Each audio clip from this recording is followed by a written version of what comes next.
Pronto, começamos.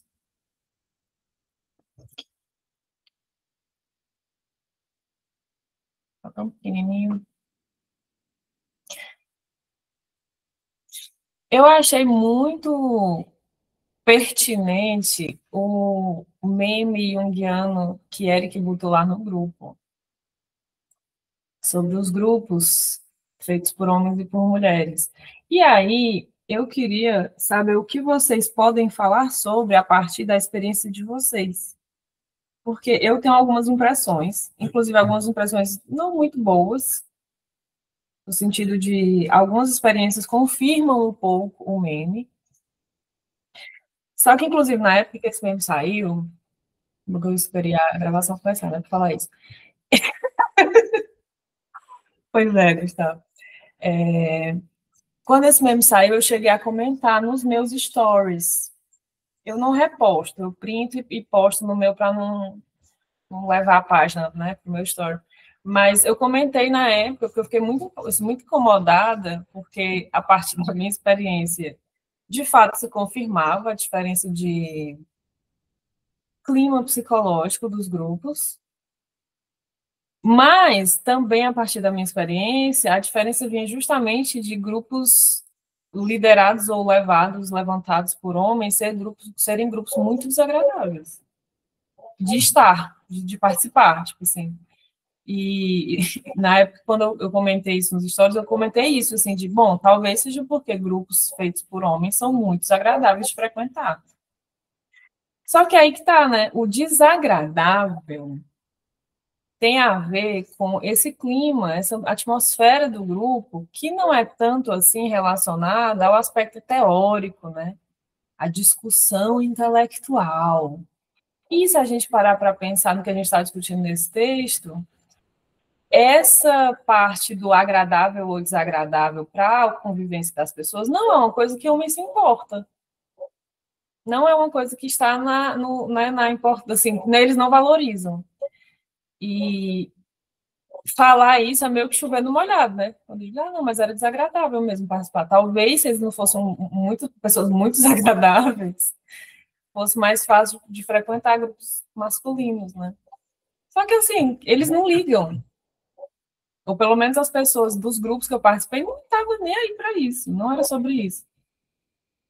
Só que aí a gente está falando justamente de um aspecto sombrio dessa masculinidade que o texto está discutindo, que é estar atento a outras coisas que, segundo Jung, né, não estão no raio da consciência masculina, ou da psique masculina, pelo menos. Essa visão assim de o feminino está na sombra do masculino.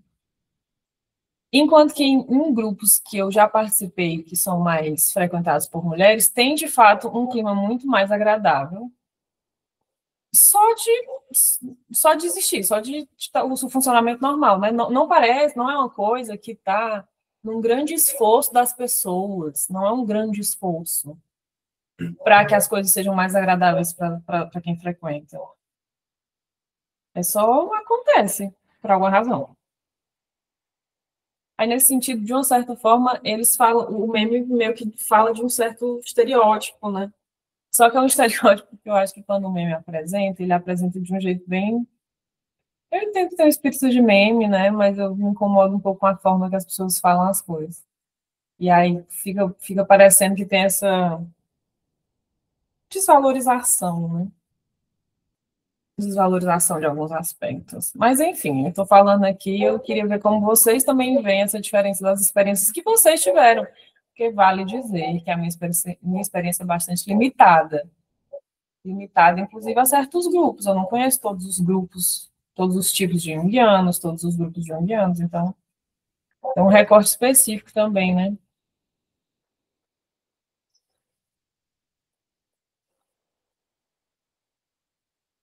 Deixa eu falar, hein? Adoro uma fofoca, né? Já que eu vim aqui pela primeira vez. É... Pra quem não me conhece, né? Eu, como clínico e o analítica hoje, ele se organizou principalmente a partir de grupo de estudos, né? Então, ter o contato e essa experiência foi muito marcante para nós, né? E quando eu falo nós, eu e o João, porque é meio que como a gente lidou com o público e sempre foi um pouco diferenciado, né? Quando eu vi esse post, né, lá do Memes Jungianos, eu achei muito esquisito, porque pelo menos no Analítica, e talvez por a gente ter começado com o Nise da Silveira, né, nosso primeiro grupo de estudos foi o Nise, a gente sempre ficou muito acostumado com um público mais feminino. Então, o Nise geralmente atrai mulheres, e não atrai tantos psicólogos, e às vezes não tantos psicólogos, né? Atraía muita gente da arte terapia, gente do direito aparece também, curiosamente. Então, a gente sempre teve, né, esse contato já, eu diria, menos estereotipado com o que aparece no post, e só depois de anos com grupos assim, então, quando a gente fazia Danise, geralmente tinha muitas mulheres, e a gente sempre reforçou muito a ideia de um equilíbrio, né? A gente demorou muito para chamar qualquer grupo nosso de aula. Agora, com a academia, a gente chama de aula porque a gente realmente está vendendo como, né, uma plataforma de ensino. Mas a gente nunca chamava de aula e a gente sempre reforçava as participações. E, pelo menos para nós, Sara, a gente sentia que a gente estava fracassando como organizador de grupo quando só a gente falava. Então, se não existia essa troca afetiva, se não houvesse partilha, claro que com limites, né, tipo, não vamos falar de caso clínico, vamos não expor tanto, né, certas intimidades.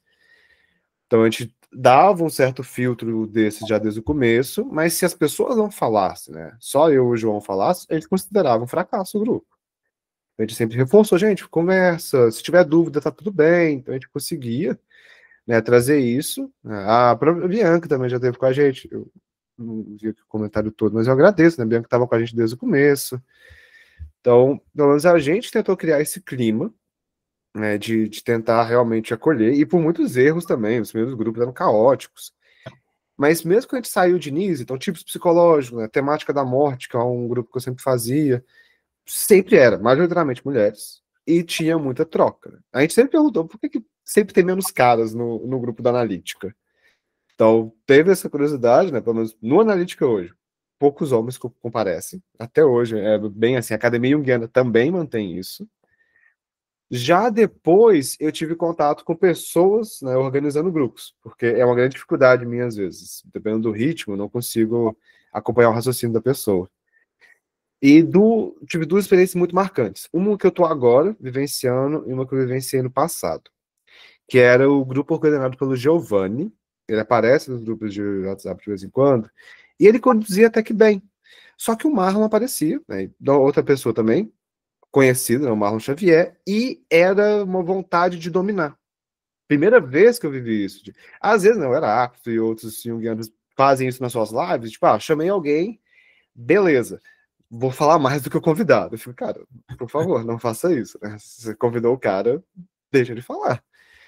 Mas foi uma experiência em que Giovanni, que era supostamente o condutor, e eu prefiro dar nomes porque, gente, eu acho pior a gente deixar no silêncio, e Marlon falando muito mais, e não deixando o Giovanni conduzir, as pessoas até que iam diminuindo, né, a participação, eu acho que um pouco por isso. Virava mais um jogo de referências e comentários, em vez da gente realmente discutir sobre o tema, compartilhar a experiência do texto.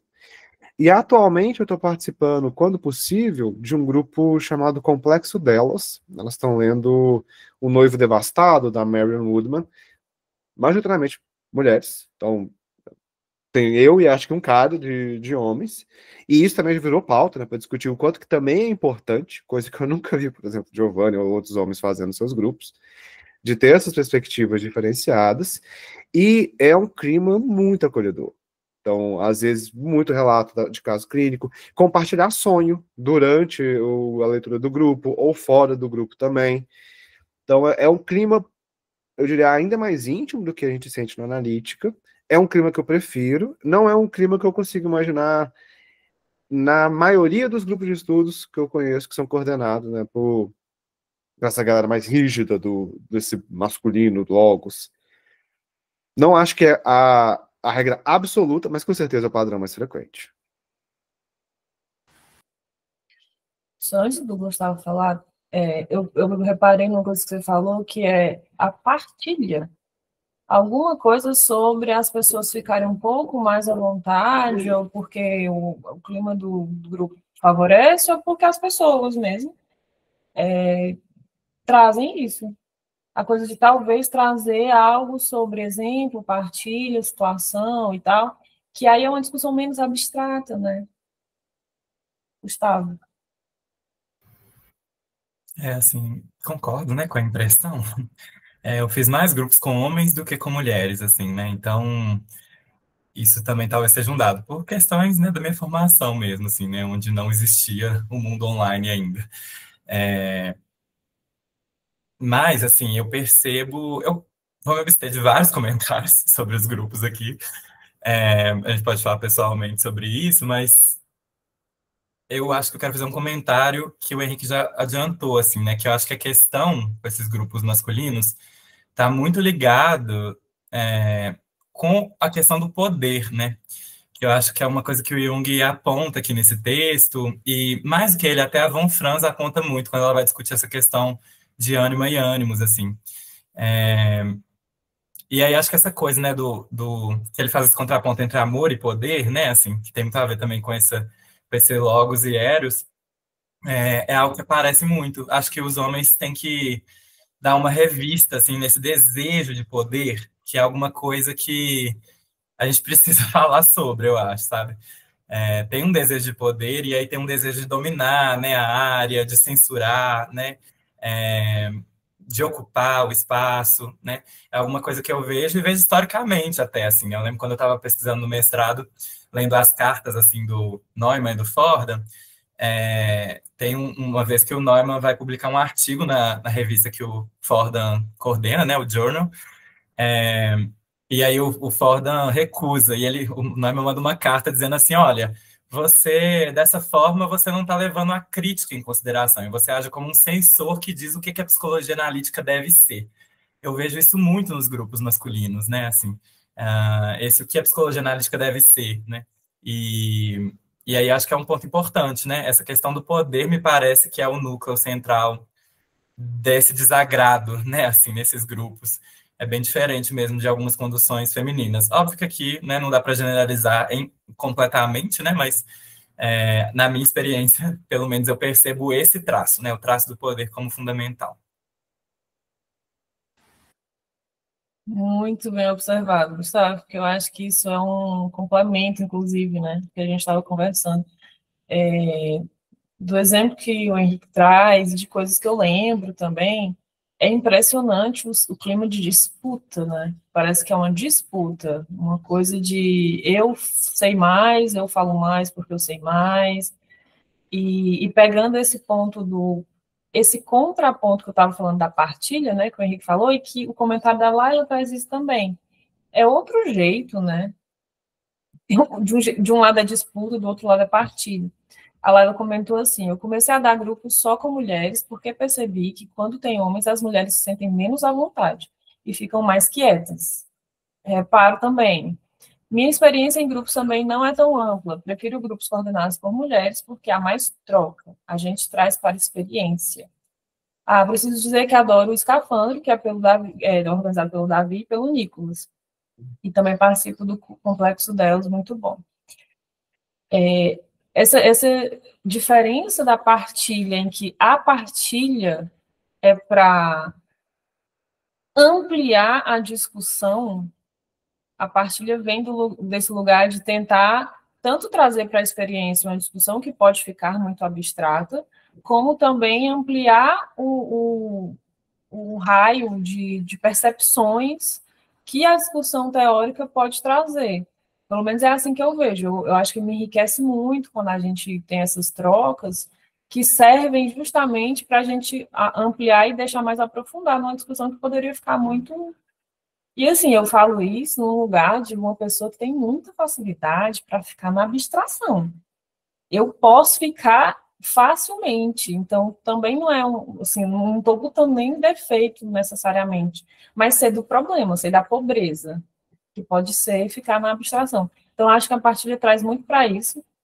Inclusive, nesse texto, eu acho que dá para a gente entender um pouco desse conselho que o Jung dá, porque ele fala sobre como a gente só vai conseguir entender essa discussão ânima e ânimos com a experiência, a experiência com esses fenômenos e um tempo de observação deles, Eu acho que quando a gente vai nas discussões para esse lado, assim, de conseguir ir para as trocas e para as partilhas, é um jeito da gente fazer esse exercício, né, de observar como é que na experiência a gente consegue ver o que a gente está discutindo, teoricamente. Quanto que, de fato, esse clima de disputa, de poder, de dominância, que eu vejo em alguns lugares, eu acho que talvez seja, inclusive, isso uma coisa que me desanima, ou me desanimava quando eu participava desses outros grupos, que eu ia pelo meu interesse mesmo, teórico, intelectual, mas que, assim, de estar nesse clima, eu não sei se vocês usam essa expressão aqui,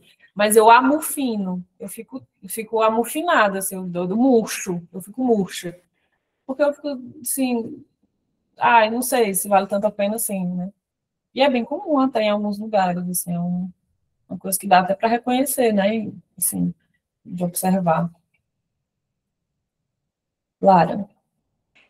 Eu sinto uma coisa muito específica, que eu não sei nem se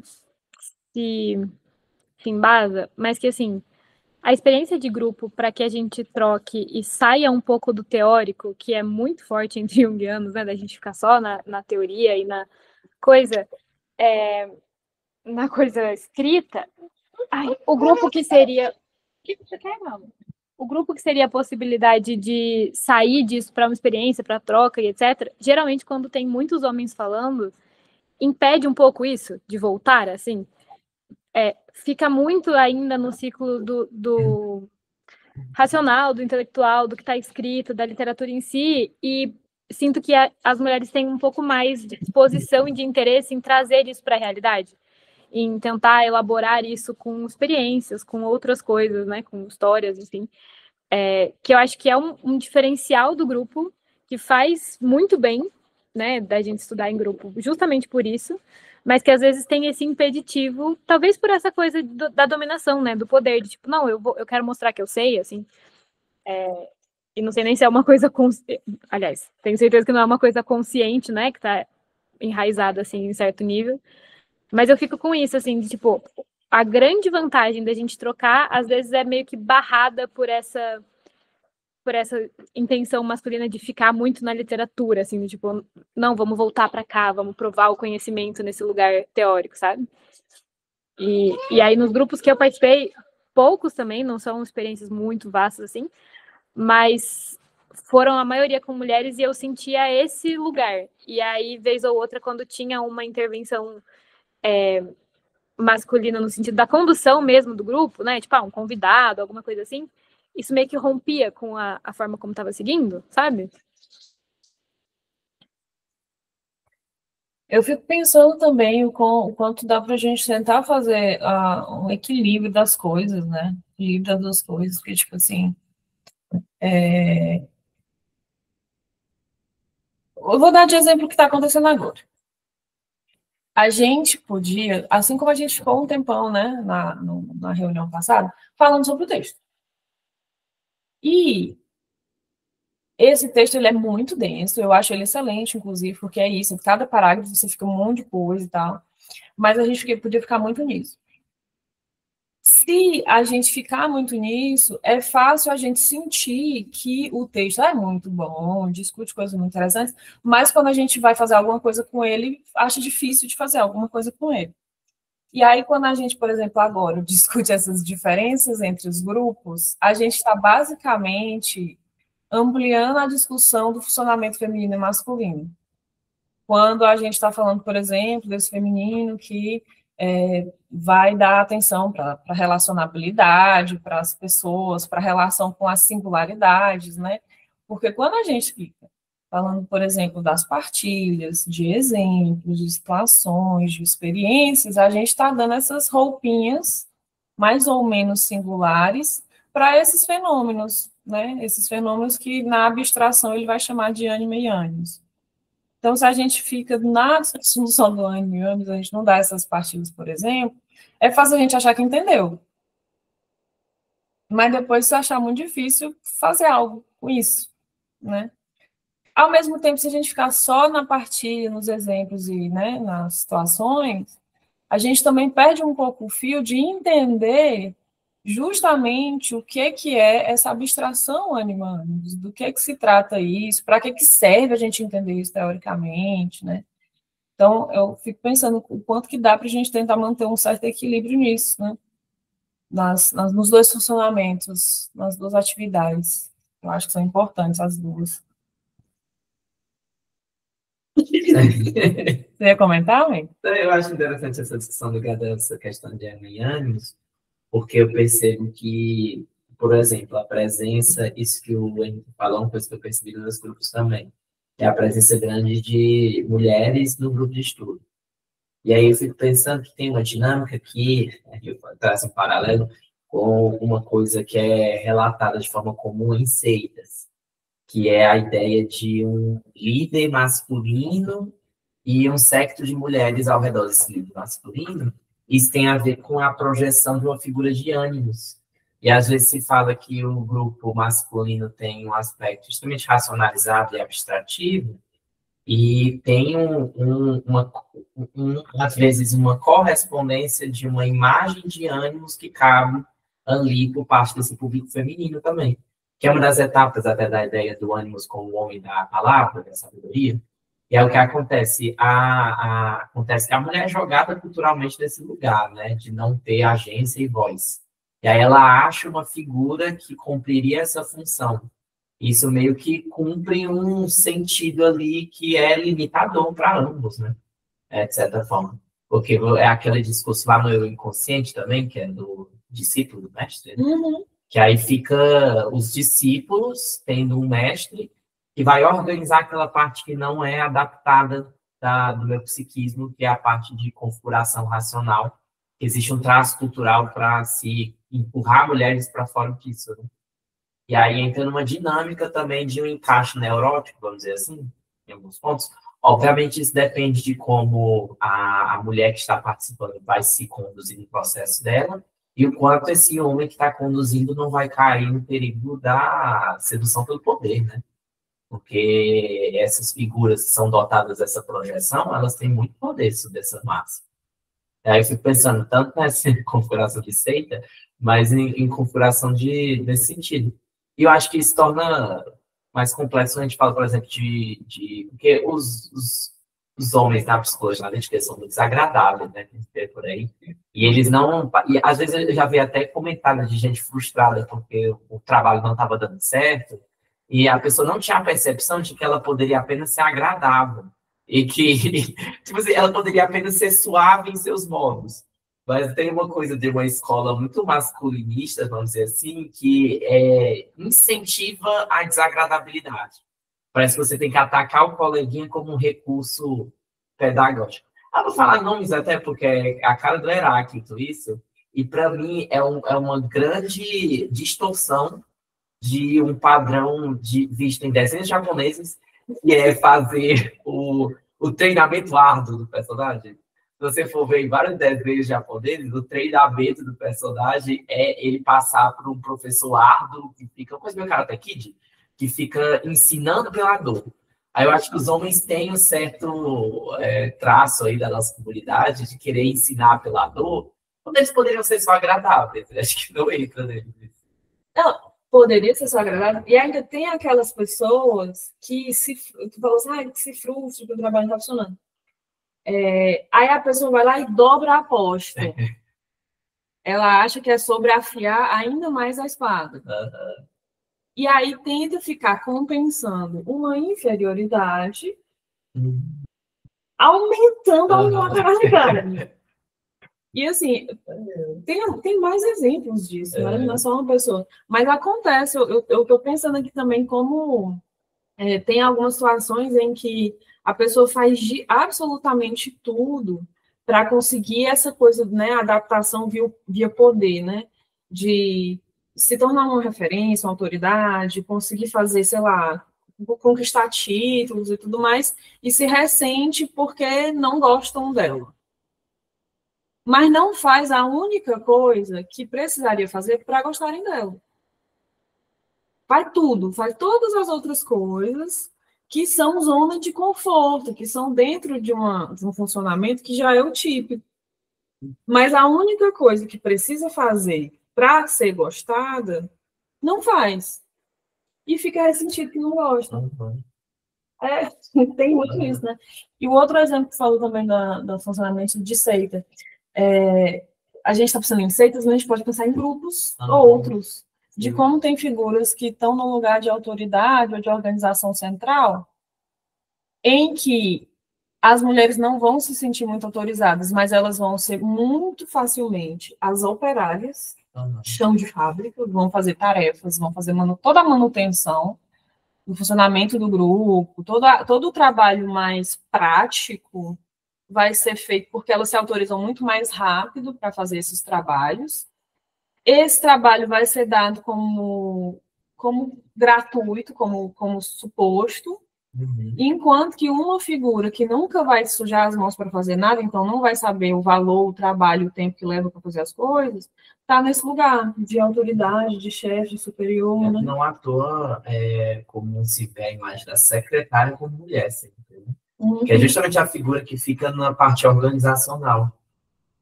Justamente. E é uma pessoa, uma função, a de secretária, que não é muito valorizada, mas se faltar, quebra as pernas de todo mundo. Mas não é reconhecido. Não recebe reconhecimento. Reconhecido pode até ter um reconhecimento meio em voz alta, público, de palmas, de buquê de flores, mas não tem um reconhecimento de valorização, remuneração, enfim. Claro. Eu achei muito bom isso que você comentou por último, porque assim, parece que o feminino está nesse lugar geral da coisa que sustenta, mas que ninguém valoriza. Tipo, a gente cumpre essas funções todas, não só em gênero, mas até internamente em todas as pessoas, assim, né? O lugar do cuidado tá nessa coisa de que é essencial, segura a gente na base, mas a gente desvaloriza e coloca isso para baixo. E aí eu fiquei pensando no quanto essa posição do líder, né? Esse homem que se coloca nessa persona de liderar e de trazer essa coisa muito racional e muito de ter que se provar o tempo inteiro, volta para o lugar dessa ânima que está muito ferida e desolada e que, na verdade, o que vocês estavam falando, né, de às vezes é só você ser gentil e legal e uma pessoa boa, às vezes essa pessoa só quer um carinho também, sabe? E aí, nessa busca de carinho, ignora tudo que a ânima tá ali projetando e vai para uma persona que se posiciona de tipo, eu não preciso disso, eu não exijo isso. E aí acaba que perpetua um ciclo, né? Porque esse homem que não olha para a própria ânima vai personificar um ânimos que também fere a mulher, e aí a gente vai indo num lugar que parece não ter fim, assim, né? Isso que você falou, Lara, é ótimo para exemplificar uma coisa do texto, que ele fala sobre como a ânima são esses caprichos, esses humores, que não tem um momento em que a pessoa vai conseguir fazer essa discriminação do que é o afeto, para olhar e dizer assim, estou magoado. Como é que dá para eu lidar com essa mágoa? Não, é lançar no mundo um ressentimento, né? E me volta essa atitude meio... Me volta para aquilo que a gente conversou do meme dos princesos lá, que é péssimo, assim, mas é isso, né? Quando sai de uma forma tão absurda que vira realmente um princeso exigindo o cuidado, o zelo, você tem que me mimar e não sei o quê. E aí fica desesperador o comentário do Gustavo. Desculpa. Pois é, porque entra nas contaminações de sombra, ânima, né? Tipo assim, complexo materno, enfim, entra nessa coisa. Só antes do Gustavo falar, eu vou ler o comentário da Bianca, que ela fala assim, será que essa coisa de dobrar a aposta não é uma dificuldade de abrir espaço para a função inferior, de lidar com a função inferior também? São questões. Acho bem forte essa questão do machismo mesmo, dessa afirmação através de um certo estereótipo de masculinidade tóxica. Pois é, eu acho que são pontos, né? A gente pode falar de função inferior, a gente pode falar de como isso influencia de alguma maneira essa persona, essa imagem que a pessoa quer sustentar, né? De não abrir mão do poder, porque eu acho que tem algo sobre você assumir vulnerabilidade, você assumir que é vulnerável, que você tem demandas, que você não dá conta sozinho. E que você vai se botar numa posição diferente para ver se resolve isso de outra maneira, né? É a coisa do como é que se resolve essa vulnerabilidade, né? Essa afetação. Não é com essa receita que você está fazendo, não é. Se fosse para ficar mais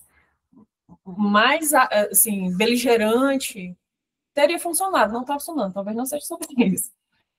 Gustavo. Nossa, na verdade, assim, várias das coisas que eu ia falar, vocês acabaram comentando, mas no sentido, assim, de eu acabar entendendo mesmo, porque, assim, acho que o ponto dessa discussão, Sara, quando você traz, assim, que a gente está aqui discutindo o texto de outra maneira, eu acho que isso é muito no ponto, assim, né? E é uma maneira que eu acho que exige essa vulnerabilidade, né? Por isso que no começo a gente falou assim, né? A gravação tá aí, né? E tudo. Porque a gente não sabe para quem que a gente vai estar sendo vulnerável, né? Aqui. Mas exige essa vulnerabilidade, né? E acaba que nos grupos isso fica muito sem esse elemento, isso fica muito no campo da persona mesmo, né? Que é alguma coisa que ele trabalha nesse texto também, né? Essa persona do professor, do mestre, quem sabe, né? Enfim, do psicólogo que já estuda há muito tempo, então você precisa saber essas coisas. E aí, assim, eu mesmo, por exemplo, sobre esse assunto, né, Anima e Anos, eu tenho muita dificuldade de entender várias coisas sobre esses fenômenos, que eu acho que eu só consegui entender, o que eu consegui entender disso, eu só consegui entender ou na minha própria experiência, né, na minha análise, na minha própria experiência, ou conversando com mulheres, assim, eu nunca consegui entender nada de Anima e Anos conversando com homem, porque realmente é alguma coisa que parece que escapa muito, né? E aí eu fico até aqui mais cedo, eu estava aqui pensando se isso que vocês estão descrevendo, né, que do funcionamento masculino que tem a ver com a ânima desses homens, né, enfim, eu sempre entendi isso muito a partir da questão de um sentimento inferior, assim, né? Eu sempre li muito esses homens como homens de um tipo de pensamento, e aí eu que sou uma pessoa do tipo de sentimento também, eu fico muito tipo assim, meu Deus, que pouquíssima diferenciação, né, da coisa do que tem valor aqui, né, nesses grupos. E aí eu queria saber de vocês, assim, o que vocês acham disso, porque essa é uma confusão que eu acabo fazendo às vezes entre essas duas fenomenologias, né? Entre o que é um sentimento inferior, por exemplo, né? E o que é uma ânima, né? São coisas que, em alguma medida, se tocam, né? Se misturam, mas como vocês falando aqui também, eu fui vendo diferenças aí. E aí queria entender o que vocês pensam, né? Uhum. Eu estou com vontade de comentar, mas eu vou deixar ele falar, senão.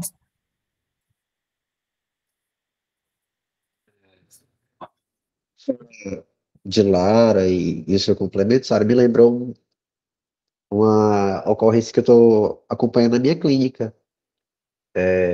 Tem uma paciente, ela está muito insatisfeita com o casamento, e sempre que ela fala sobre isso pro marido, ele dá um tratamento de silêncio nela.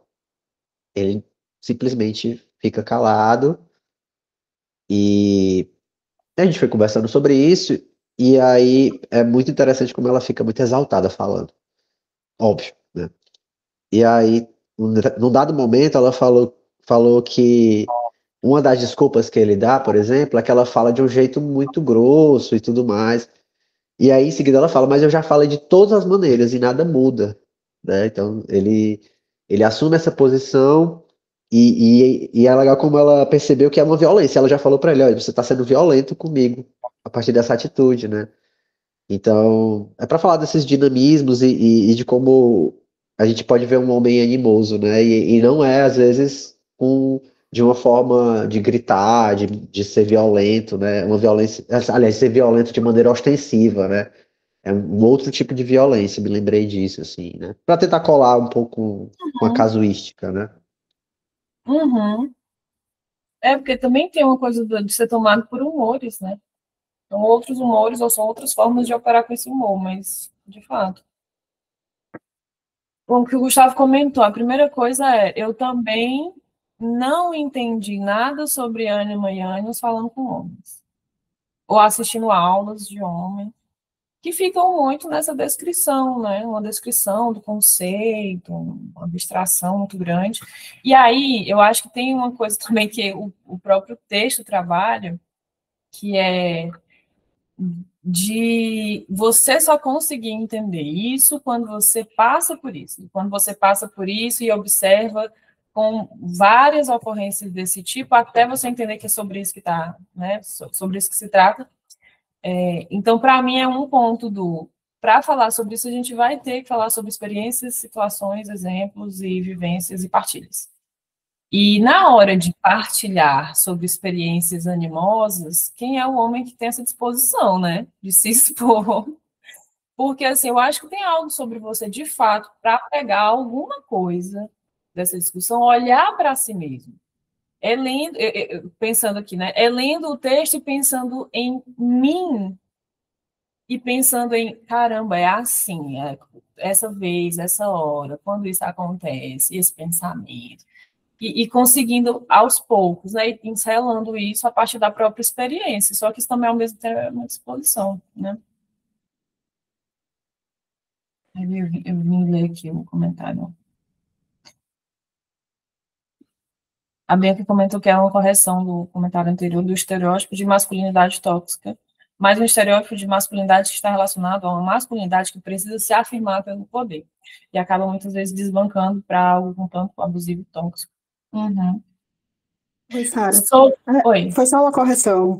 Não, é só um preciosismo mesmo. Foi só que eu coloquei estereótipo de masculinidade tóxica. E, na verdade, eu estava querendo dizer um estereótipo de masculino, né? Essa masculinidade que precisa se afirmar pelo poder. Mas é o que vocês já estavam falando. É só porque eu achei que ficou ambíguo. Gustavo. Isso que você falou também, né? Dessa coisa da gente ler o texto pensando na gente, né? Como eu leio ali também. E eu acho sempre curioso, porque eu acabo me identificando, às vezes, com alguns fenômenos que ele descreve como ânimos, né?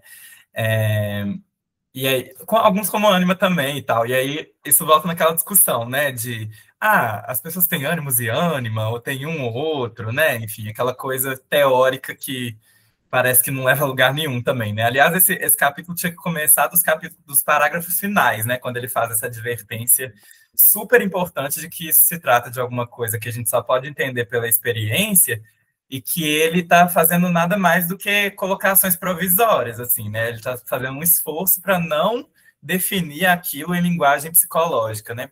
Então, acho que a gente começar daí, né, esse capítulo. E assim, eu fiquei pensando nesse ponto, né, quando eu estava lendo, identificando ali com alguns desses pontos.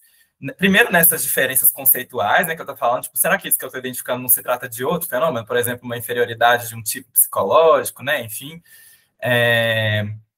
Mas também, pensando no que ele fala no parágrafo 338, que ele diz assim, no tocante à pluralidade do ânimos, em contraposição à personalidade única da ânima, tal fenômeno singular se me afigura como um correlato da atitude consciente. A atitude consciente da mulher é geralmente muito mais pessoal que a do homem. Aqui ele está falando de um negócio que eu achei muito interessante, que é como se ânimos ou ânima dependessem da atitude consciente, né, da pessoa. O que eu acho que flexiona bastante, né, a questão de gênero nesse sentido aí, né? E quando a gente pensa em atitude, a gente está pensando realmente em ânimos ou ânima como função, né? Aquela função que vai fazer uma compensação, que vai fazer uma associação dos elementos inconscientes que estão relativos àquela forma de se posicionar conscientemente. Então, eu acho que é um ponto interessante para a gente pensar, né? Essa questão aí da atitude da consciência e como que isso talvez determine as formas com que esse fenômeno aparece para cada um, né? Independente do gênero e tal. Uhum. Inclusive, esse é um parágrafo que eu queria trazer para discutir, porque tem muitos pontos, né? Muitos pontos.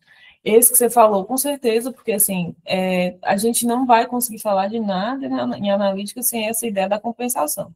E aí vai sim uma atitude, uma função anímica vai compensar uma atitude inconsciente. Então, tudo vai depender da atitude consciente, no fim das contas, né?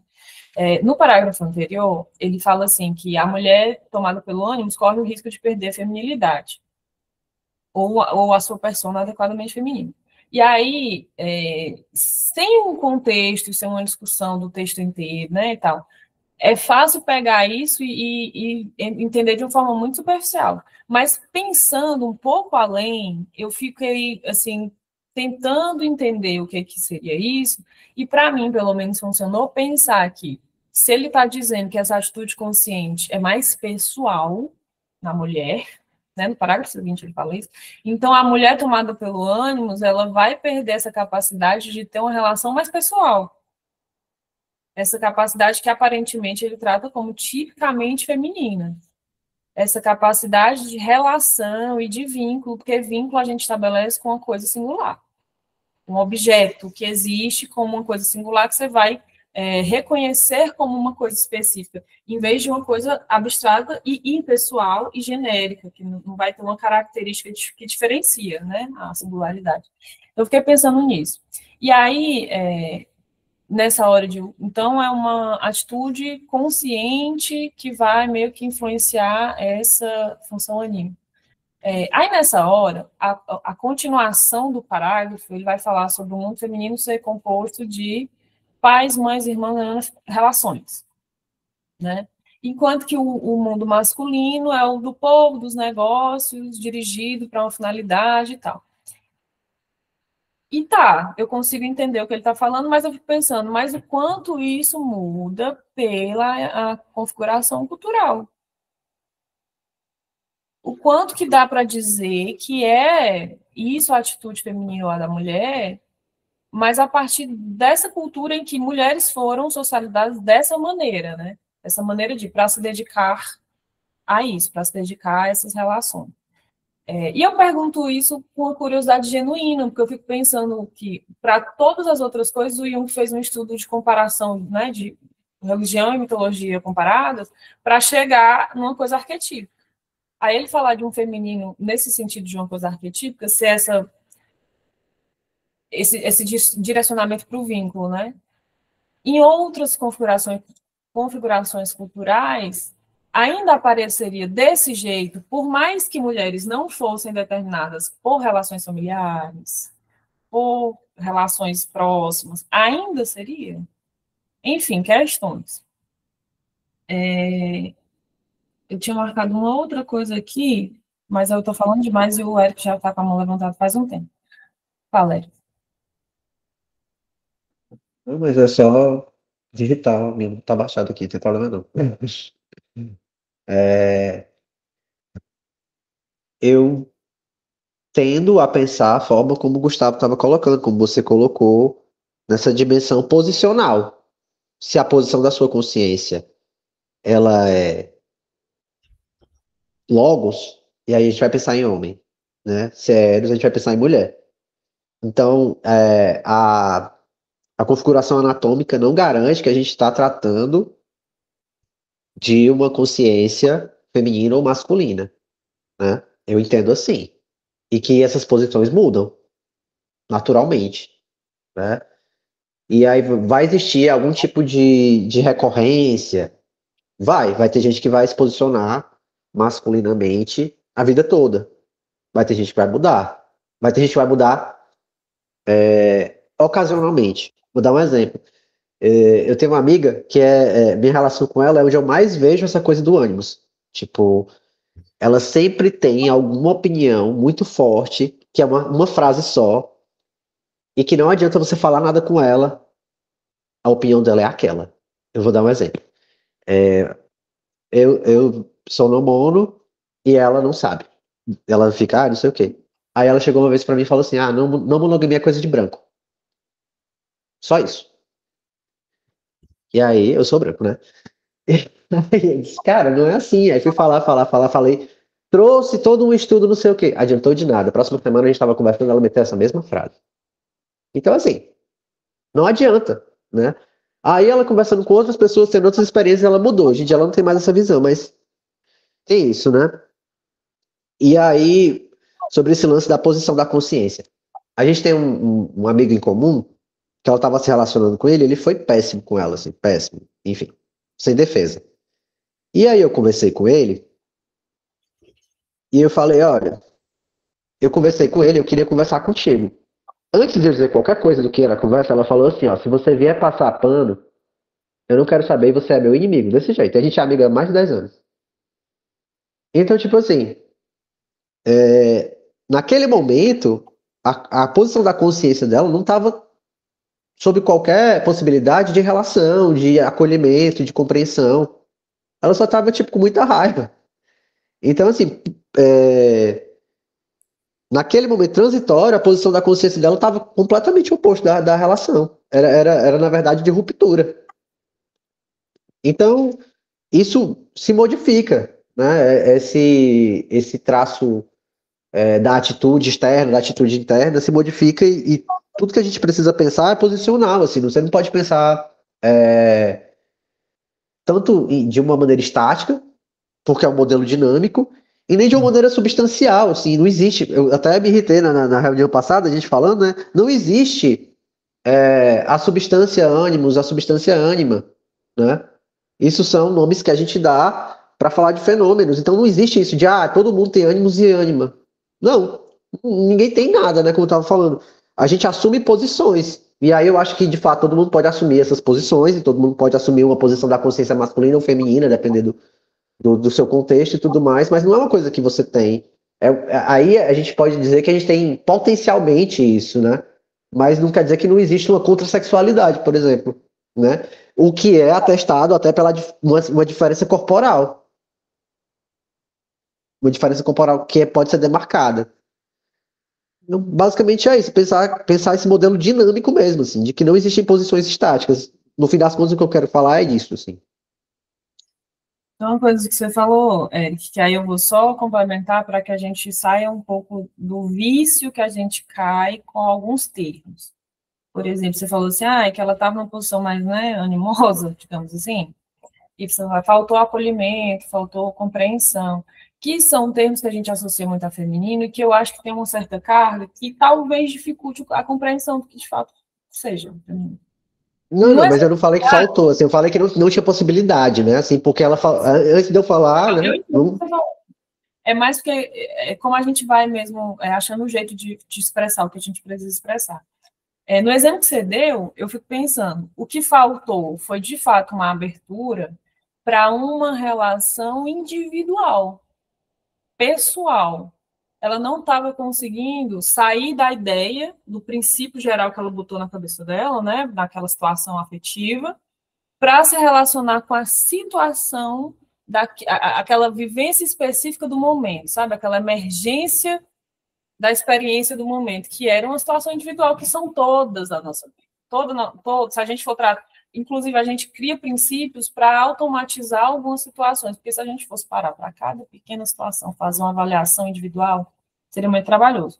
E aí, no exemplo que você deu, eu acho que eu penso muito assim, o funcionamento do ânimos é conseguir separar ela de uma situação em que ela tem que se posicionar individualmente, singularmente, com aquele amigo que está chamando ela para fora daquela generalização que o afeto botou ela, para olhar e ela pensar por si mesma. Peraí, mas isso que está falando de fato, tem que ver aqui. Porque aí ele falou isso e realmente contrapõe esse negócio que eu estou sentindo. E aí eu tenho que sair disso para avaliar. E esse processo é um processo que demanda muito. É um processo mesmo de reflexão, que é substituído pelo pensamento geral que o afeto elicia nela, né? E eu estou falando isso só para, assim, não é que eu entendo o que você falou, não estava aberta para uma compreensão, não estava aberta para o relacionamento, não estava aberta, receptiva, né? Só que esse complementar mais para também sair desse lugar que eu acho que a gente acaba caindo muito de associar esse feminino sempre a esses adjetivos, que não está errado, não, mas é porque eu acho que às vezes pode criar uma compreensão falsa, dependendo dos pressupostos. Se a gente for machista, misógino, é bem fácil a gente transformar esses adjetivos que você falou numa coisa que reforça o machismo, sabe? Enfim, Gustavo. Perfeito, eu acho que é exatamente isso. E assim, olhando essa discussão é que eu fico pensando, gente, que complicação, olha como essa discussão é complicada.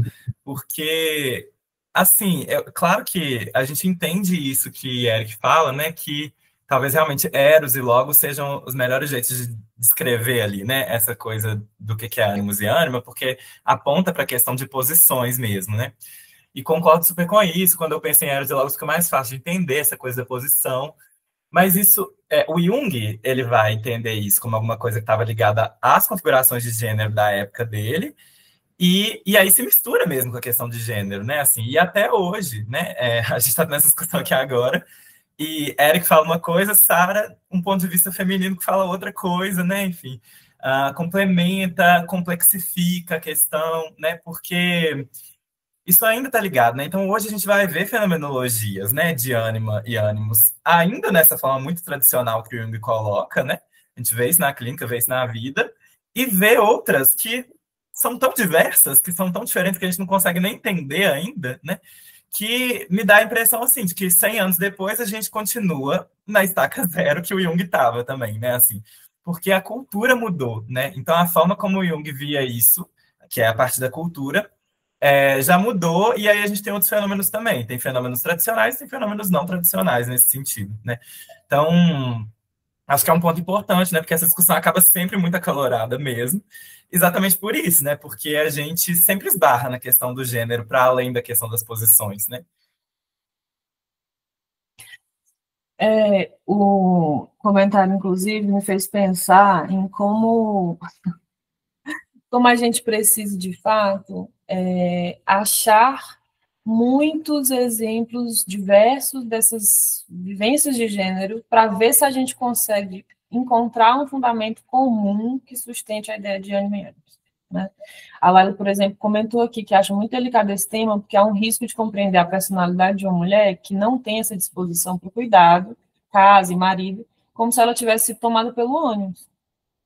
E, assim, gente, sendo uma mulher tipo intelectual, eu sempre sou lida como uma mulher animosa. Mas, assim, talvez seja meu tipo.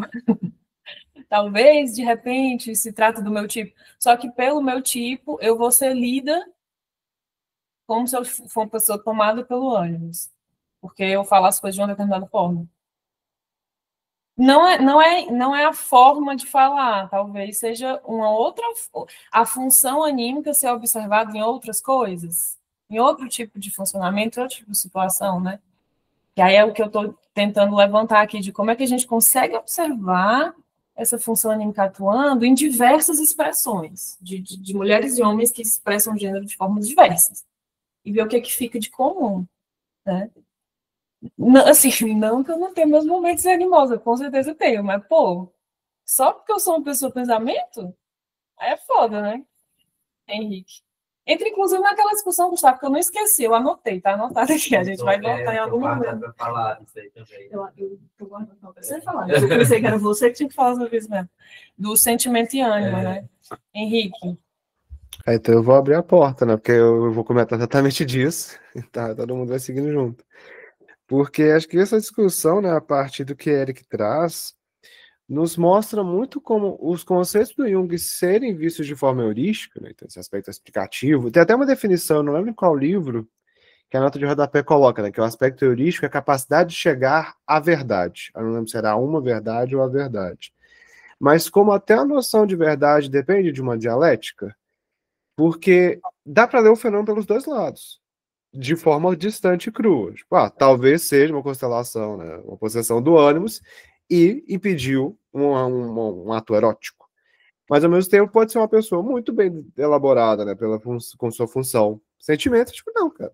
Para mim, por mais que não permita tanto, talvez, um diálogo social, e sentimento não necessariamente precisa permitir, a pessoa conseguiu delimitar um valor. Porque essa discussão me lembrou muito a Von Franz, no Entrevistas, falando, né, como ela foi percebendo a atuação do ânimos nela, em que ela tentava falar algo, mas sempre que ela falava, ela percebia que não era a voz dela. Era uma ideia de um outro, né, por exemplo, do Jung, que falava por ela, falando por ela, até o ponto em que ela consegue ir, né, elaborando e conseguindo falar sentindo que é a própria voz. Não quer dizer que eu vou concordar.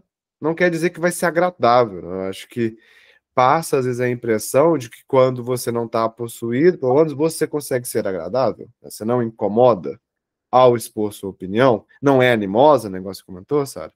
Mas, muito pelo contrário, você pode ser o mais chamado de animoso possível, mas não porque você está possuído pelo ânimo, mas está possuído pela sua autonomia de ter o seu próprio valor.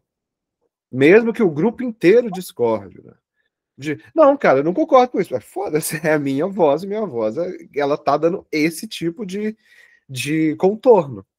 Então eu concordo exatamente dessa discussão, né, de que o quão fácil a gente consegue, às vezes, vou falar, tanto distorcer quanto encaixar em um fenômeno que pode parecer o que o conceito delimita, mas que no final se perdeu o caráter heurístico, não só para mim, mas principalmente para quem vive o fenômeno, se perde. Tipo, não, mas para mim você está sendo possuído pelo ônibus. Não, tá, entendi. Mas para mim não é essa a questão. O que você descreveu não descreve, né, não heuristicamente funciona para minha compreensão. Eu acho como essa postura de também triangular sobre a perspectiva de ver como no final impacta a psique de um, de outro e como a gente entende a dinâmica do fenômeno. E o quão delicado é. Né? Eu acho que até hoje essa diferenciação tipológica e, né, da possessão se mistura, até mesmo porque a gente não tem ainda uma forma totalmente clara de perceber o que o ânimos e a ânima tá compensando. Né? No volume 7, o Jung foca muito na relação entre persona e ânimos e ânima. No Mysterium, ele coloca muito a relação, né, com ego, ego, ânima e self, por exemplo. Então, no final, que fenômeno que a gente também está observando? Que compensação melhor, que melhor conceito essa compensação será explicado? Cara, isso que você falou me lembrou de um parágrafo que ele comenta. Você terminou? De um parágrafo que ele comenta assim que o ânimos da mulher vai irritar o homem. Mas aí, se for uma mulher bonita, vocês lembram desse parágrafo? Se for uma mulher bonita, aí ele vai achar engraçadinho, assim, tadinha, como ela é burrinha. Eu estou traduzindo, certo? E fica de boa, né? Mas se essa mulher não tocá-lo sentimentalmente, vai ser só uma chatona, que ele vai ficar assim, ai, nossa, pelo amor de Deus, que a mulher não sabe pensar mesmo, né? E eu fiquei pensando muito nesse parágrafo, porque eu pensei na experiência de homens animosos que, identificados com sua ânima, vão fazer esta avaliação. E em que lugar eles estão de fazer essa avaliação? Então, assim, se a mulher for uma mulher que está disponível, de alguma forma disponível, na cabeça dele, sexualmente, aí ele releva. Mas se não for uma mulher disponível para ele, por alguma razão, seja porque ele não pode ou porque a mulher não pode, aí não tem bom julgamento, é só rechaço mesmo. É só a doidinha. E nessa avaliação, mulheres ficam classificadas entre as disponíveis e as não disponíveis. Não existe mulher. Existe objeto sexual. Existe mulher disponível para mim, para meu afeto, de alguma forma, e existe as não disponíveis. E as não disponíveis não valem, assim, não merecem cabimento nenhum da minha parte. As que eu sinto que tem alguma disponibilidade na minha equação aqui, aí eu relevo. E assim, no fim das contas, não houve. Este homem não houve de verdade a mulher em nenhuma das duas situações. É só é um grande gatekeeper, né? É só uma avaliação de sim ou não. Tá, pode falar. Você está autorizado a falar, mas não tem um diálogo, não tem uma espécie de troca, não tem. É só assim, você está autorizado a existir, porque, na verdade, você existe apenas para ser bonita para mim. Estou usando o termo do texto, mas, assim, na minha leitura é isso, é tipo, o quanto toca sentimentalmente, o quanto ela entra na equação como um objeto disponível. Aí eu fico, tá, e aí, assim, em que lugar esse homem tá para avaliar isso? Porque ele fala enquanto um homem, né? Ele fala enquanto um homem, porque se a mulher for bonita, aí a opinião animosa dela fica só como uma piadinha. Mas se ela não tocar, então ela fica só como doidinha. Nessa história, fica só como a mulher sendo animosa e o homem no lugar de validar ou não a opinião que ela tem. Se a opinião dela é animosa ou correta. Esse foi um ponto que você falou aí, que eu fiquei pensando muito nesse parágrafo, que eu pensei muito sobre ele. E outra coisa que eu também pensei, que eu acho que é um ponto muito capcioso de toda essa discussão, é o quanto a observação do ânimos e da ânima tem que ter a participação de quem está vivendo.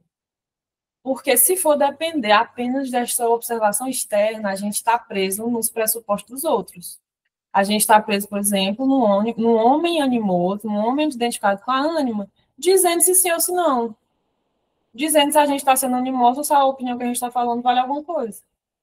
Então, se a gente fica dependendo da observação externa para dizer se o que a gente está passando é isso, a gente fica muito complicado. Não acho que dá para abrir mão totalmente, porque eu acho que tem algo sobre você observar as consequências do seu comportamento enquanto você está tomado, né, pelo inconsciente.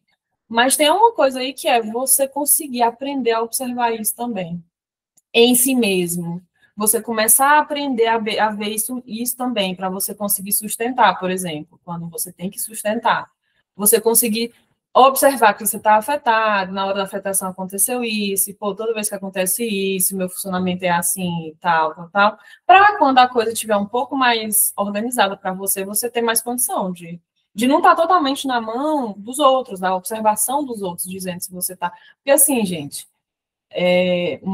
mulheres foram feitas de loucas desde, né? Se a gente for depender do outro dizer se a gente está certo ou não, né? Eric Gustavo. Alô, Gustavo. À vontade. Posso falar? Tá. Mas, assim, o meu comentário vai ser reduzido porque o que eu ia falar era justamente isso que Sarah disse muito melhor do que eu ia dizer, de que a gente, e também fazendo referência aqui ao que Henrique disse, que a gente precisa de uma certa ponderação para analisar, porque certos juízos que a gente vai produzir, às vezes, tem a ver com as nossas próprias projeções, no fim das contas, né? Então, taxar uma pessoa de animosa pode ser algo seu, na verdade, né? Não é que a pessoa tá tomada por nada, né? É algo seu que você está colocando ali, né? Então, esse trabalho que a gente faz, o Jung usa muito a ideia ele compara, às vezes, em alguns textos, a uma rede trigonométrica, né? Que você vai traçar ali umas coordenadas e vai tentar descrever o que você está vendo ali, né? E eu vejo muito como uma espécie de palavra cruzada, assim.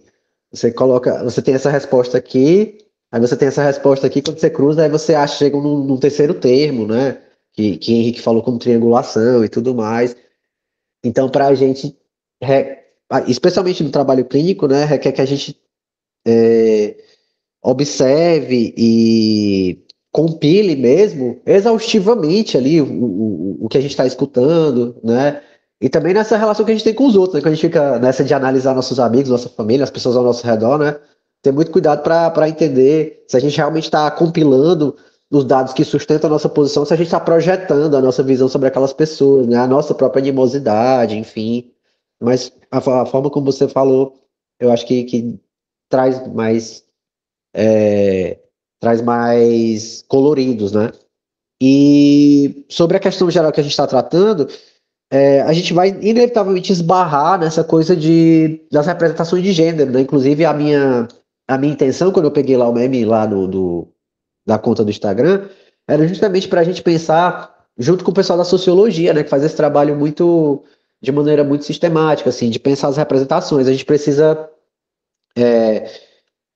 observar que isso que Jung coloca no texto dele, para falar de mulher, ele está justamente descrevendo quais são as representações de mulher na época dele, e a feminilidade adequada é justamente aquela que se encaixa e aquela que não causa nenhum tipo de ruído. Não causar, não tem como não causar, né? Mas que ela se adapta à condição de feminilidade e de masculinidade da época, né? Quando as pessoas elas expressam o gênero de uma maneira dissidente, isso gera consequências, né? Às vezes consequências que tiram até a própria vida da pessoa, né? O que a gente está vendo com as pessoas trans hoje, né? Então, a gente está passando por esse movimento de compreender, de compreender que o gênero... Ele já se expressava, não é que nunca existiu pessoas trans e tudo mais, a gente não tinha esse repertório, né? Mas agora elas têm a mínima possibilidade de existir, né? Mas recentemente, aí, em Belo Horizonte mesmo, uma menina morreu espancada. Uma menina trans morreu espancada. Então, a gente vai ter que se haver com isso, a gente vai ter que se haver com as representações de gênero, e entender o que é limitador, o que é dessa dimensão do poder que a gente estava falando, de controle dos corpos, e o que é que a gente pode usar para fazer essa triangulação, para fazer esse jogo, né, essas palavras cruzadas, enfim, usar ao nosso favor para descrever os fenômenos e abstraí-los, né, conceituá-los a partir da abstração. Principalmente esse valor, porque pensando nessa coisa de como a gente integrar essas funções e acabar integrando elas à expressão da atitude externa, né? Porque a gente discutiu isso semana passada, de como o trabalho de integrá-las também se traduz numa atitude externa. Acaba que a nossa persona também vai se alterar. E isso envolve os outros, né? Envolve como os outros vão lidar com a nossa expressão, com a nossa atitude externa, quando integra isso, né? Essa coisa da expressão dos gêneros, eu acho que é um dos flancos da nossa discussão, não vai ser o único, mas é um dos flancos muito importantes. Eu estava lembrando de comentar para o Henrique ainda, e pensando em como algumas situações a gente é colocada, a gente mulheres, né, é colocada nessa posição de ou doidinha, que o que você fala não tem valor, ou hostil, né, ou agressiva, porque você sustenta um ponto que desagrada, sustenta um ponto que vai contra alguma posição de poder, né, e o quanto a gente expressar, no fim das contas, a gente está tentando expressar uma coisa na nossa atitude externa, mexe com o brio dos outros, mexe com a expressão dos outros que vão fazer alguma coisa para lidar com isso, e que muitas vezes a coisa que vão fazer é uma coisa muito agressiva, muito hostil, para nos botar no nosso lugar de volta, né? Gustavo. Sim, eu levantei a mão na hora que você estava falando, né, sobre essa questão, exatamente como as mulheres são colocadas nesse lugar, né? E pensando muito na ênfase que o Jung dá nesse texto, a forma com que a gente tem que fazer, né? Ele não propõe só o problema, ele propõe a solução, né? Assim, e ele fala muito de imaginação ativa, né? Nesse texto aí, né? Da gente se relacionar diretamente, né? Com essas figuras, com essas funções. E eu acho que esse é um ponto muito importante, assim, desse texto, que não dá para a gente escapar dele. Porque tudo que a gente está falando é super importante, o debate de gênero é importante, mas às vezes também isso acaba confundindo um pouco do que a gente está falando, né? Assim, e como que esse fenômeno ele tem uma expressão muito própria, né? Muito individual, muito interna ali para cada um. E o Jung propõe exatamente isso, né? Que a gente se relacione diretamente, né, com essas imagens, conversando com elas, né? Eu acho muito massa como que ele começa a trabalhar essa questão da imaginação ativa nesse texto a partir de uma coisa que é muito espontânea para todo mundo, né? Então sai desse lugar misterioso, né, da imaginação ativa como uma prática oculta e tal, né? E se torna uma coisa bem, bem cotidiana, né? Bem essa coisa do isso que você faz com você mesmo, de ficar se perguntando aí, né? Então acho que é muito importante, porque acho que só vai dar para a gente entender mesmo essas experiências a partir de nós mesmos. E aí vai no que você falou, né? Que é a gente mesmo que vai ter que saber, né? E não esperar que o outro nos diga que aquilo é nossa ânima, que aquilo é nosso ânimos, né? A gente vai ter que ser capaz de reconhecer, de identificar esses pontos, essa relação interna, né? Que é uma coisa que a Von Franz também fala muito no Ânima e Ânimos nos Contos de Fada, que eu acho que é o melhor livro que eu já li sobre o assunto, assim.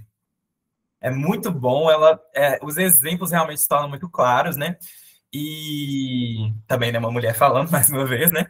E aí, assim, ela fala lá, né, também sobre essa questão da integração, né? Que quando a gente fala de ânimos, por exemplo, a gente não pode integrar essas figuras, né? A gente só pode se relacionar com elas, por isso que elas aparecem sempre em forma de deuses, né? De figuras mágicas, porque essas figuras a gente não tem esse poder, né? De integrar elas na gente. A gente tem que se relacionar com elas, né? E aí ela vai dar até outras dicas de outros modos também, né? Além da imaginação ativa que o Jung propõe aí, né? Ela vai dar outras dicas de reconhecimento e de modos de relacionar com esse campo, né? Enfim, ainda quero falar da questão da fenomenologia e dos tipos, né? Porque nesse texto também isso acaba voltando muito na questão de ânima e ânimos como coisa assim, formas de reflexão desadaptadas, né? Ou a reflexão logos ou a reflexão eros, né? Assim, mas duas formas de reflexão desadaptadas, né? E aí que isso acaba sempre voltando para mim nessa coisa tipológica, né? Nessa confusão, porque de fato, isso acaba chegando em alguma coisa em comum, né, com isso, assim. Mas é isso. Vou só reforçar esse ponto que você falou, Gustavo, que me ocorreu também ao longo da discussão e eu deixei passar, sobre esse trecho do livro, porque esse é um capítulo do eu inconsciente, né? E nesse subcapítulo, ele apresentar a técnica da imaginação ativa. Eu acho isso assim, um detalhe muito importante. De justamente quando ele está falando de ânima e ânimos, ele fala já de como trabalhar com isso, que eu acho que tem muito a ver com isso que a gente está falando. Tipo, não tem como a gente descobrir isso aqui, trabalhar com isso aqui, sem ser a partir da gente. Então, assim, já te digo logo como é que faz para você começar. E a apresentação que ele faz, inclusive, é muito boa, gente. Eu não sei se é porque agora eu tenho mais condição de entender quando estou lendo, né? Eu não entendia antes. Mas essa discussão que ele faz de como você começa a diferenciar essas tomadas do inconsciente para começar a se relacionar com elas, eu acho assim, ó, cerejinha do bolo. E é justamente aqui que ele fala disso, né? Então, assim, para mim é como se ele dissesse: aqui, meu amigo, é você com você. Deixa eu só te dar um jeito de fazer isso. Bianca. Oi, só um instante. Pronto. Sara, só porque quando você comentou a coisa do bril, né? De mexer com o bril, quando às vezes as mulheres se posicionam, me lembrou com o bril de alguns homens, né? Me lembrou um trecho acho que é Sejamos Todos Feministas, da Chimamanda Adichie, né? Em que ela fala que... só um instante, peraí. Ai, desculpa, gente, que eu tô meio cansada. Tava aqui fazendo... Sim, ela fala assim, que a palavra emascular não existe com relação à mulher, só existe em relação ao homem, né? Então, tem a ver com alguns comportamentos que é como se retirassem algo daquele homem, que isso não existe em relação à mulher, porque não tem o que ser retirado, né? Então, eu achei muito curioso, porque quando eu li isso, eu disse assim, nossa, é impressionante, né? E o que é mascular, né? Por exemplo, ela dá alguns exemplos, né? Assim, mas sei lá, dentro do estereótipo, né, a mulher pagar a conta. Então, existem umas recomendações, né, aquelas coisas bem estereotipadas, assim, tradicionais. Por exemplo, se você ajuda em casa, né, você tem que entregar o dinheiro para o homem, porque é ele que tem que pagar, né? Assim, então, Aí ela dá um exemplo, né, lá na cidade, acho que é Lagos, né, na Nigéria. Ela diz assim, uma vez ela estava com um amigo na rua, e aí o cara um guarda-carros, né? Se referiu ao cara, mas ela tinha dinheiro na bolsa. Aí ele não recebeu o dinheiro dela, ela entregou para o amigo e ele recebeu o dinheiro do amigo dela. E ela dizendo assim, então, trazendo essa coisa do mexer com brio, né? Me veio essa relação com essa palavra do mascular, né? Porque na própria língua existe uma palavra sobre você para se referir a comportamentos femininos que como que retirassem um pouco dessa masculinidade, né? Desse tipo de masculinidade dos homens, né? E aí isso me fez pensar também numa outra coisa que eu acho que se comunica com algo que a gente estava falando no encontro passado, que é assim, como o desenvolvimento psíquico da mulher, ele acaba ficando, às vezes, muito dificultado por aquilo que é permitido ou não é permitido em termos de que posições eu posso ou não ocupar. Né? Assim, porque se a sociedade ou se o mundo, né, patriarcal foi estruturado a partir da lógica patriarcal, então só me é permitido ocupar certos lugares. No momento em que eu desafio isso, né, eu não só mexo com a estrutura, mas eu mexo com a autoestima do outro, ou é a louca, ou é tomada. Então, assim, para a gente avançar psiquicamente também desafiar posições e lugares socialmente falando, né? Relações, né? Inevitavelmente, assim, uma coisa está totalmente associada com a outra. Né? Eu vejo que não tem como, assim. Era isso. Só porque você falou um negócio que puxou aqui uma situação na minha cabeça, eu queria falar sobre como a discussão sobre, por exemplo, feminismo, para homens e patriarcado e tal, homens, na sua atitude geral de serem impessoais, de irem para o geral, eles não se colocam pessoalmente na discussão. Então, nunca é sobre como o patriarcado é reproduzido por mim. É só o patriarcado. Eu não tenho nada a ver com isso. O patriarcado faz isso. Eu não tenho uma implicação, pessoal. Aí eu queria dar mais um exemplo da atitude masculina, né, genérica que ele fala no texto, neste tópico em específico, que é tratar essas discussões de forma muito impessoal, e aí não se colocando pessoalmente na discussão, eles também não precisam se colocar na transformação, na mudança, se implicar pessoalmente em qualquer tipo de mudança, né? Mas aí eu queria pegar esse resto de grupo para a gente falar sobre o ponto que estamos segurando esse tempo todo, sobre tipologia e ânima e ânimos, e do ponto que o Gustavo trouxe, né? Diferença de sentimento, sentimento inferior, ânima, porque eu também tenho muito essa impressão de um ânimo estar muito associado a uma função pensamento. Se for levar assim no duro mesmo, assim, nos estertores da coisa, fica muito associado mesmo. Da abstração, da criação de categoria, conceito, pessoal e tal, e junção pensamento, e da ânima como uma coisa do valor, da relação pessoal, ter a ver com isso, ter a ver com o valor que tem para a pessoa. Eu fiquei pensando muito nisso quando a gente estava conversando. Eu fiquei pensando muito nisso quando a gente estava pensando sobre a questão dos estilos de grupo, porque o estilo de grupo masculino e o estilo de grupo feminino, né? Mas existe também uma variação dentro disso, que é o estilo de grupo guiado pelo tipo, né? Porque um grupo de estudos conduzido por determinado tipo vai variar. E não só o grupo de estudo, quanto o estilo da analista, né? E o estilo de supervisor vai ser ditado pelo tipo da pessoa. Aí eu fico pensando muito nessa questão dessa variação, mas em relação a essa questão específica da... Eu fico pensando até como é que é essa variação, por exemplo, de um grupo de estudos conduzido por uma mulher, pensamento, de um grupo de estudos conduzido por um homem, sentimento. Como é que se dá essa complexificação desse elemento? Porque esse elemento de um grupo é receptivo, o outro é mais abstrativo. Como é que se dá a parte desse cruzamento, né? Porque às vezes fica muito preto no branco nessa questão. Mas o que eu estava pensando sobre essa questão da tipologia da imagem da alma, eu lembro que no Centelha passada a Liviane perguntou, tipo assim, Davi, o que você acha que é a diferença entre ânima, sombra e função inferior? Aí eu não sabia direito como responder, mas apareceu uma imagem para mim, né? Aí aquela coisa, né? Conduções, né? Sou tipo intuitivo, eu vou conduzir, trabalhando com imagens, provavelmente. E aí eu pensei, não, eu fico pensando muito que a imagem da alma tem essa função de psicopompo, né? No sentido de que ela faz o leve e trás da relação consciência inconsciente. É como se a imagem da alma conduzisse a sombra pela mão e a função inferior é a porta de entrada para a consciência.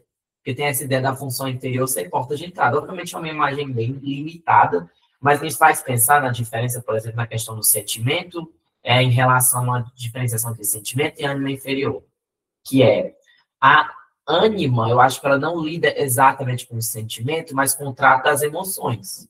Que o depauperamento final desse trato de emoções se dá pelo sentimento, né? Já é a atitude. Mas a questão que eu acho é a relação com a emoção, vitalmente falando. É tipo assim, até quando você vai ver a questão da manifestação da opinião de ânimos, ela tem que ser pautada em cima de algo emocional. Só que aí é uma defesa contra a emoção. No sentido de que um ânimos bem adaptado, ele corta a relação de fusão com a emoção, né? A opinião geral pega a emoção e fala, tipo assim, afasta ela, só que não se percebe que, na verdade, de certa forma, se aproxima dela e se identifica. Por um recurso bem... Um ânimos é muito retratado como um canalha, né? Nas configurações fenomenológicas negativas, né? E aí eu fico pensando nessa diferença entre emoção e sentimento, e o que me faz pensar nessa ideia da função inferior como porta de entrada do inconsciente para a consciência, é que um exemplo de um homem sentimento, uma função pensamento inferior, é que a manifestação animosa vai acontecer diante da frustração quanto ao pensamento. Então, vai ser no momento de elaboração de um pensamento na tentativa da função pensamento, que a ânima vai atacar, a parte da emocionalidade. E aí é justamente o fato da entrada inferior ser o risco.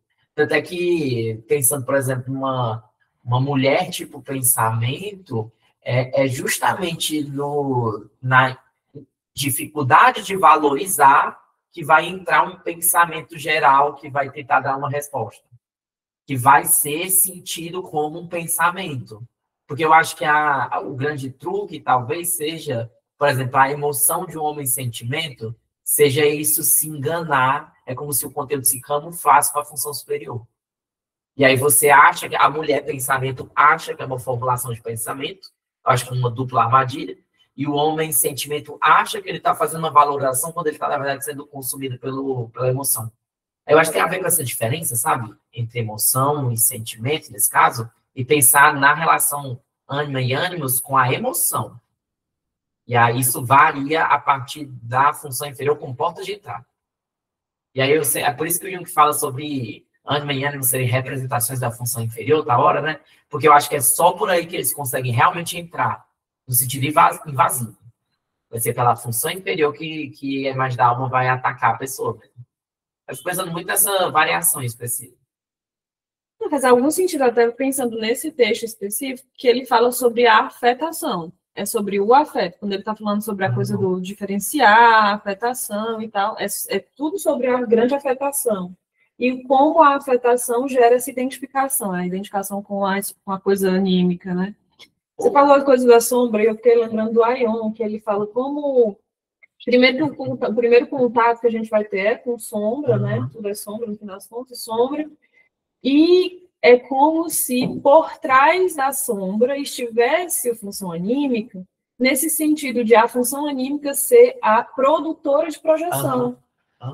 É a partir dela que se projeta. Isso fica muito bem retratado em Babadook, no final, porque a criatura monstruosa que sai do livro infantil, que, aliás, a protagonista é uma escritora de livros infantis, e aparece muito em segundo plano isso. É a criatura que surge, é uma produção espontânea do fato de que ela não consegue aceitar que ela culpa a morte do marido dela pelo filho dela. Ela culpa o filho dela pela morte do marido. E ela faz esse cruzamento de forma inconsciente. Aí vem esse monstro tentando alertar ela, vamos dizer assim, desse fato que ela ignora. E na cena final, literalmente, por trás do Babadook está o falecido marido dela. Aí, tipo assim, por trás da imagem da sombra tem uma imagem de ânimos atuando, na verdade. E isso fica muito bem colocado lá no Ana Marjula, da Bárbara Hanna, no Encontros com a Alma. Porque em determinado momento existe uma personificação do ânimos e uma personificação da sombra. E eles se casam de uma forma assim, eles têm um conluio, não? Apesar de que esses exemplos que personificam muito, eu acho que esses são muito bons, mas eu acho que eles também, às vezes, são difíceis, porque quando a gente vai ver no dia a dia mesmo como é que acontecem essas coisas, não é nessa personificação, é na afetação, é a gente ter tomado por um pensamento ou por um sentimento, um humor. Eu acho que essa personificação já é o trato com imaginação ativa, né? Porque, inclusive, pela explicação que ele dá nesse capítulo, é como se viesse depois. Primeiro você faz o trabalho de se diferenciar da coisa inconsciente, depois você vai tratar como personalidade, né? Eu posso jogar uma citação aqui Onde? do Zaratustra, do Seminário Zaratustra, que acho que envolve, não tem a relação direta com essa discussão, mas é a discussão sobre variações da imagem da alma, que é uma pergunta da Bárbara Hanna para o Jung.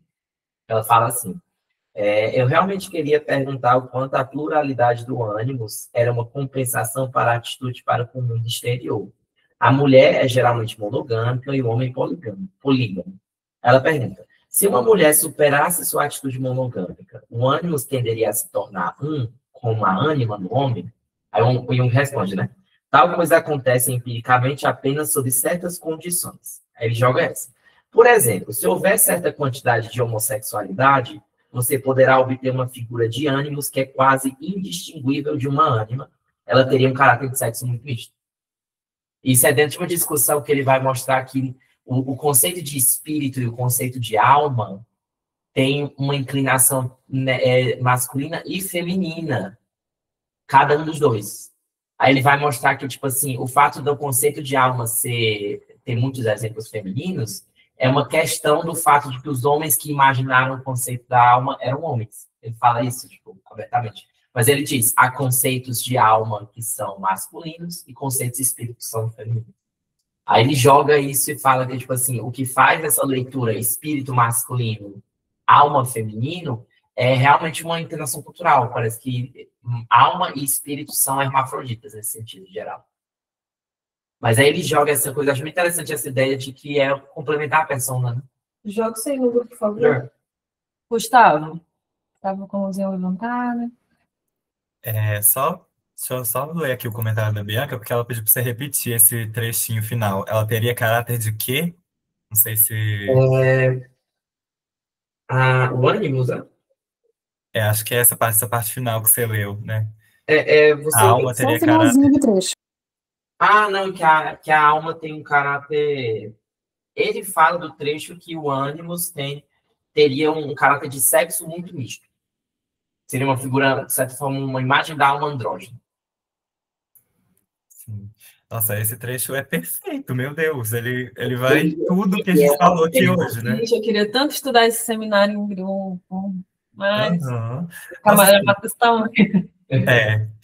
É um trecho, esse cenário é realmente muito bom, assim, ele fala de tantos temas, né, a partir desse livro, mas, assim, é muito bom, né, retoma tudo que a gente falou aqui mesmo, eu acho, né, e acho que dá essa explicação, acho que o Jung está mais afinado com a gente hoje, né, do que talvez muitas discussões sobre isso que a gente vê por aí, né. E, assim, eu acho que você foi muito no ponto quando você fala dessa distinção da emoção, porque eu tenho também essa mesma impressão, assim, a minha impressão é de que alguma coisa que diferencia fundamentalmente o tipo dessa fenomenologia de imagem da alma é o fato de que o tipo psicológico é uma forma de adaptação ao mundo externo, né? Enquanto que a imagem da alma é justamente o contrário, né? Ele vai dizer, inclusive, nesse texto, né? É uma forma de adaptação ao mundo interno, né? E isso aparece nas relações, e aí eu acho que esse é o ponto mais importante, né? É o fato de que isso se dá, né? Diferente do tipo psicológico, alguma coisa que a gente usa cotidianamente, né? Ou para tudo, ou para ler um livro, nossa relação com o livro, com uma aula, com um esporte, com qualquer coisa. A ânima é alguma coisa que a gente usa para se relacionar, né? Assim, com o outro, né? E o ânimos também, né? Então, eu acho que a grande diferença aí é esse caráter vital mesmo, né? Que é alguma coisa que a Von Franz fala nesse livro Ânima e Ânimos nos Contos de Fada, né? Quando ela cita que um dos principais efeitos do ânimos negativo é que ele suga a vida do ambiente, suga a vida do outro, né? Assim, eu acho que esse é realmente o lugar onde eu consigo perceber essa diferença, né? Entre tipologia e esse fenômeno. Porque realmente, quando a gente está se relacionando com ânimos, né? Assim, eu, por exemplo, na posição de homem, né? Você se sente sugado mesmo, assim, né? Chupado da sua vida, né? Assim, não dá vontade de continuar aquilo, né? E isso também constela a nossa ânima, né? Enfim, uma coisa que o Jung vai falar aqui também.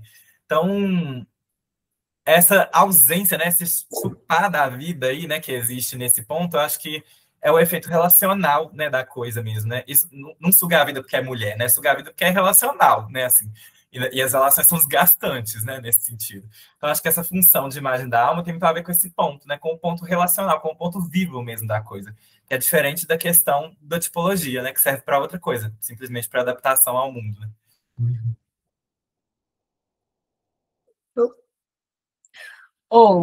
A gente passou uns minutinhos, mas é porque eu acho que valeu a pena. Mas eu acho que podemos ficar por aqui. E